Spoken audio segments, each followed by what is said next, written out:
अथ श्रीदुर्गा सप्तश्लोकी। शिव उवाच देवी त्वं भक्तसुलभे सर्वकार्यविधायिनी कलौ हि कार्यसिद्ध्यर्थमुपायं ब्रूहि यत्नतः। देव्युवाच शृणुदेव प्रवक्ष्यामि कलौ सर्वेष्टसाधनम् मया तवैव स्नेहेनाप्यम्बास्तुतिः प्रकाश्यते। ॐ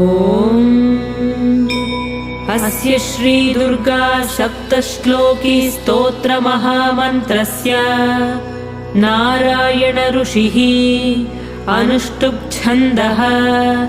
श्रीमहाकाली महालक्ष्मी महासरस्वत्यो देवताः श्रीजगदम्बा प्रीत्यर्थे